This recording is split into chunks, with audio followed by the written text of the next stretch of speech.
Have you ever had a feeling that something in your life was just a little too perfect? That the picture you were presenting to the world was missing a crucial, dark piece? For a successful man named Arthur, that feeling was just a quiet whisper in the back of his mind. Until one day, in a peaceful park, a stranger with nothing to lose spoke a truth so devastating, it shattered his entire world. This is a story about the secrets we keep, the lies we believe, and the unexpected heroes who help us find the courage to stand up again.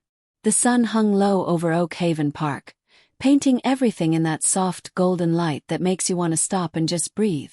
The air was warm, humming with the distant laughter of children playing fetch with a dog, the gentle rustle of leaves in the breeze. It was the kind of afternoon that felt like a postcard. And in the middle of this perfect scene was Arthur Reed, a man who built his life to look like that postcard. Dressed in a suit that probably cost more than most people's monthly rent, he was pushing his 7-year-old son Liam along the paved path. But Arthur wasn't pushing a stroller. He was pushing a wheelchair. And if you looked closely, you could see the cracks in the perfect picture. Arthur's smile didn't quite reach his eyes. There was a tension in his shoulders. His world wasn't built on joy. It was built on order, and things looking right. And for nearly a year, the centerpiece of that world had been his son's illness. Liam sat quietly in the chair, his small hands gripping the armrests.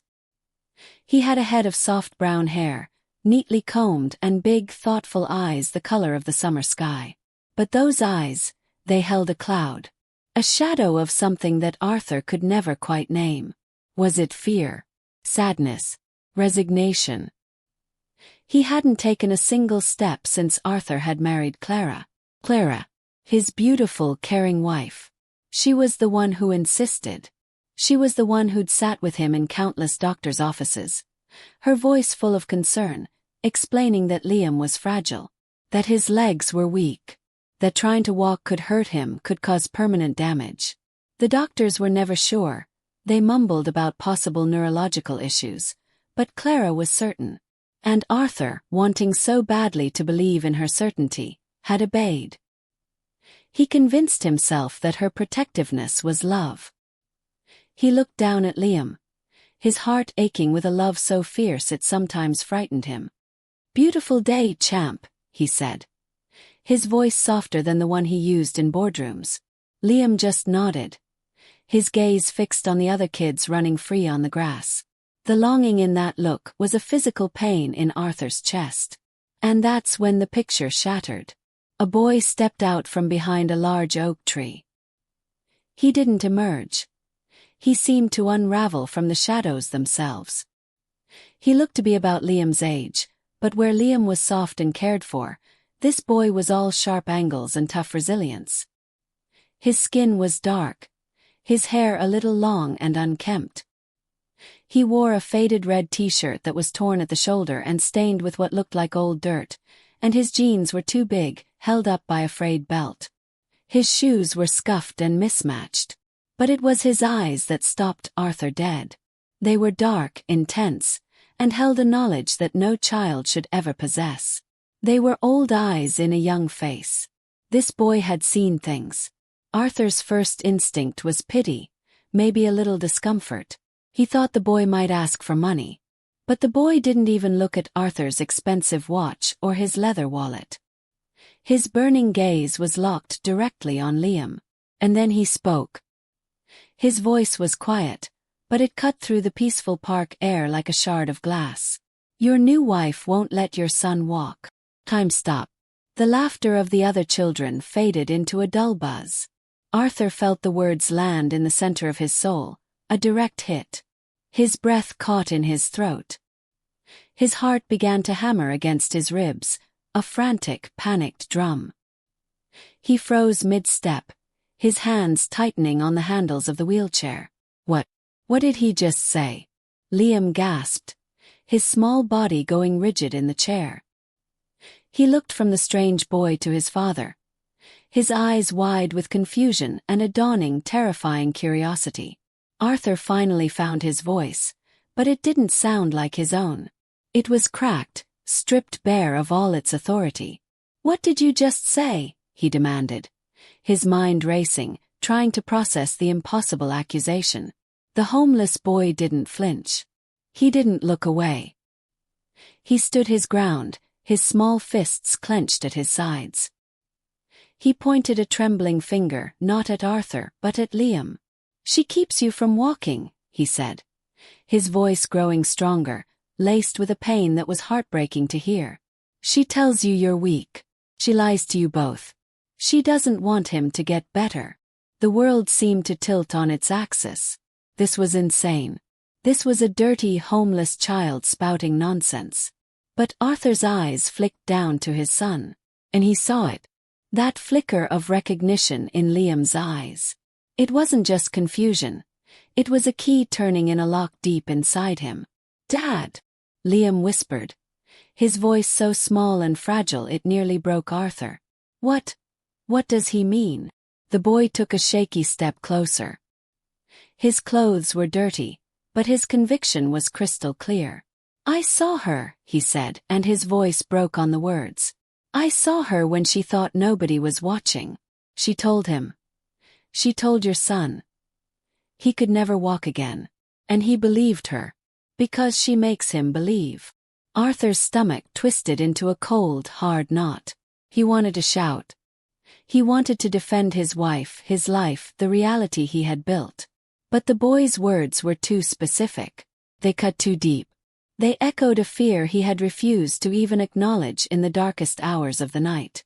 This was no random accusation. This was a truth, delivered by the most unlikely messenger imaginable. And in that moment, under the gentle oak trees of Oak Haven Park, Arthur Reed's perfect, orderly world began to fracture, and a terrifying question began to form in the ruins. What if this boy is telling the truth? That simple, whispered question from his son. What does he mean? Hung in the air between them, heavy and suffocating. Arthur couldn't breathe. He couldn't think. The gentle rustle of the leaves now sounded like a roar in his ears. This ragged, desperate boy wasn't just making a scene. He was speaking with a conviction that chilled Arthur to his very core. He looked from his son's terrified, hopeful face to the boy's fierce, determined one. This wasn't a random act. This was personal. How could you possibly know that? Arthur finally managed. His voice a hoarse scrape. The commanding CEO was gone, replaced by a frightened father whose foundation was crumbling beneath his feet. "Who are you to say these things about my wife?" The boy's thin chest rose and fell rapidly. He was scared, Arthur could see that now. But his fear was being overpowered by a desperate, urgent need to be heard, to be believed. "Because I lived with her," the boy said, his words tumbling out now, faster and faster, as if a dam had broken. "Before you. Before him." He gestured toward Liam, who was watching, utterly captivated and horrified. Arthur felt a cold dread seep into his veins. "What are you talking about? She was my foster mother." The words were simple, but their impact was seismic. Arthur took an involuntary step back, as if he'd been pushed. Clara. His Clara, who spoke so lovingly of wanting children, who had tearfully confessed her sadness at never being able to have her own. She had never, ever mentioned being a foster parent. The boy, seeing the shock register on Arthur's face, pressed on. His story poured out, a torrent of pain and hidden memories. "She took me in from the shelter when I was 5. Everyone thought she was so kind, so generous, but she wasn't. She only wanted someone to control." He spoke of a childhood behind closed doors that was the opposite of the one she presented to the world. He described how she would tell him he was stupid, that he couldn't learn like other kids, that he should be grateful she even put a roof over his head because no one else would want him. "She'd keep food from me sometimes," he said, his voice flat, as if recounting the weather. "Tell me I didn't deserve it if I didn't behave. And if I tried to run, if I tried to tell anyone." His small hand went unconsciously to the old stained tear on his shirt, to the faint marks on his skin beneath it. He didn't need to finish the sentence. The evidence was right there. Arthur's mind was reeling, flashing through a montage of his own life with Clara. The way she'd dismiss the more optimistic doctors, calling them naive. The way she'd subtly isolate Liam from his friends, saying they were too rough for his condition. The memory of last month, when he'd walked into the room and seen her kneeling by Liam's chair. Her voice a soothing murmur. He'd thought she was comforting him. Now he heard the words the homeless boy claimed she said. "You mustn't try, my love. Your legs are too weak. You could never walk. But I will always be here to take care of you." He had thought it was love. Now it sounded like a prison sentence. "She doesn't want him to walk," the boy said, his voice trembling with a mix of anger and profound sadness. "Because if he walks, people will stop feeling sorry for her. They'll stop telling her what a saint she is for caring for a disabled boy. If he walks, she won't be needed anymore. She keeps him small," he paused, looking straight at Liam, "so she can feel big." The truth, laid out so plainly, was monstrous. It was psychological torture disguised as maternal devotion. Arthur felt physically sick. His stomach churned. The beautiful, caring image of his wife dissolved, replaced by the terrifying portrait of a manipulator, a predator of the most vulnerable. He looked at Liam. His son's face was as pale as paper, tears silently streaming down his cheeks. But they weren't tears of confusion anymore. They were tears of realization. The puzzle pieces of his own life were clicking into a horrifying picture. The constant warnings, the whispered assurances of his own weakness, the way his stepmother's love always felt like it came with chains. Liam's lips moved, barely making a sound. Arthur crouched down, his own eyes filling with tears, bringing his face level with his son's. "What is it, Liam?" he whispered, his heart breaking. Liam's voice was the softest, most fragile thing Arthur had ever heard. It was the sound of a hope that had been crushed for so long. It was afraid to speak its name. "Dad," he breathed. "Does that mean I can walk?" The question hung in the air, so full of fear and desperate hope that it shattered whatever was left of Arthur's old reality.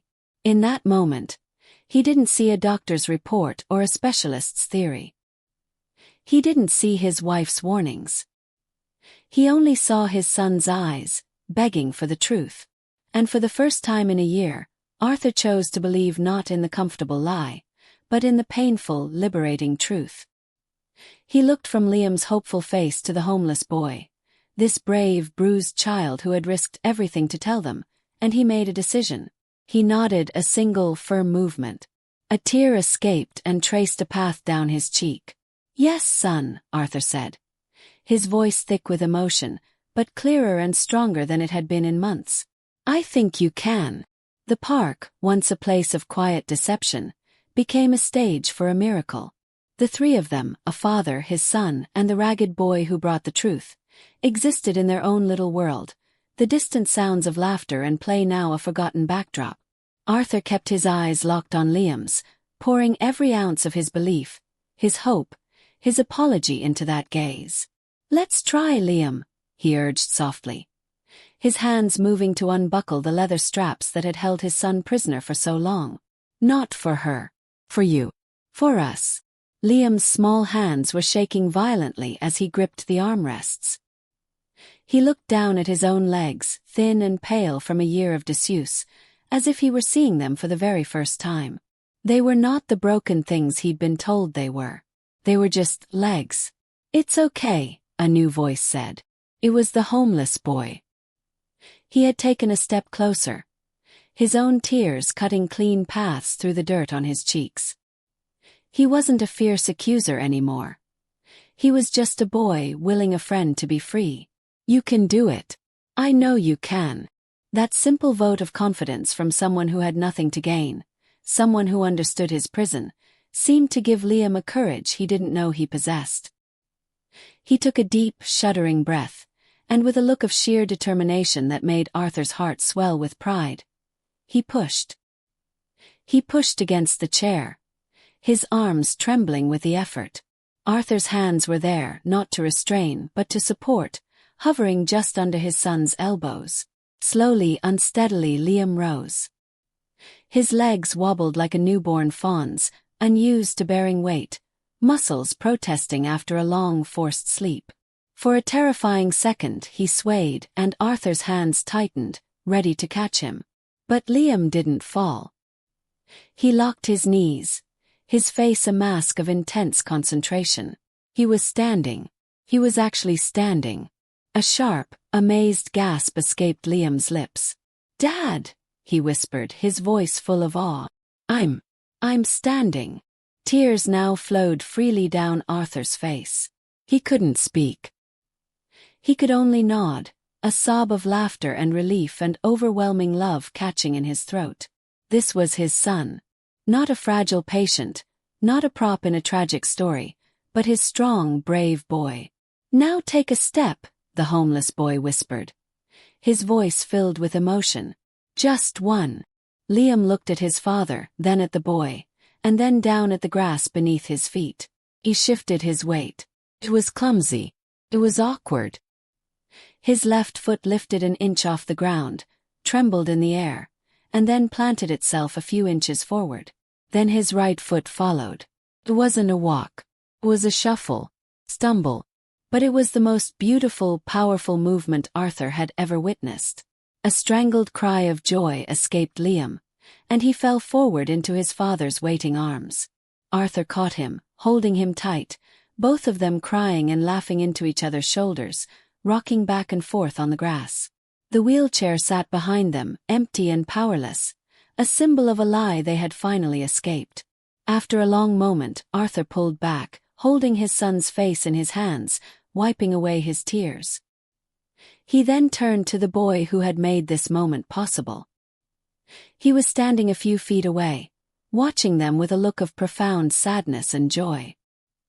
He had given them this gift, but his own wounds were still raw and open. "You," Arthur said, his voice rough with gratitude. "You saved him. You saved us." He stood up, keeping a hand on Liam's shoulder.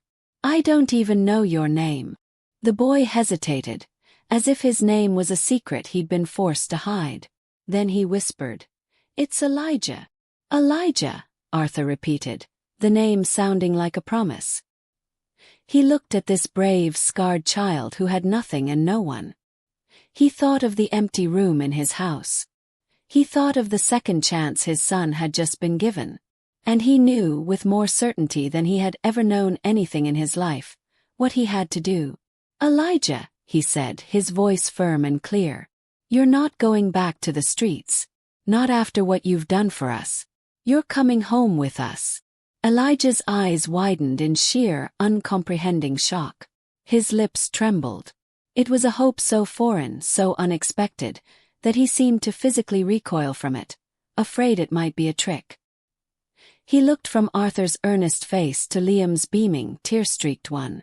Liam, still unsteady on his feet, held onto his father's arm and smiled at Elijah. "Please," he said softly. That one word, from the boy he had just set free, broke down the last of Elijah's defenses. A single heavy tear rolled down his cheek, and he gave a small, almost imperceptible nod. Arthur moved forward and gently placed a hand on Elijah's thin shoulder. Underneath the stained fabric, he could feel the boy shaking. In that moment, under the vast open sky of Oak Haven Park, a new family was formed. Not out of blood, but out of truth, courage, and a promise to never let darkness win again. Clara's power was broken. Her secret was exposed. And Arthur knew the road ahead would be complicated. But as he stood there with his son standing tall and a new son by his side, he knew they would face it together. They would finally be free. And so, in a quiet park on an ordinary afternoon, the courage of one lonely boy changed everything.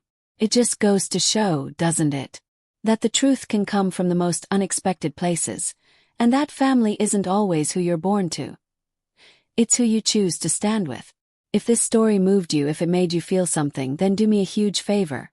Hit that like button, it really helps the channel. And if you want to join us for more emotional, dramatic, and unexpected tales like this one, please subscribe and ring that notification bell so you never miss a story. Until next time, stay kind, stay curious, and keep believing in the power of a good story. Thanks for watching.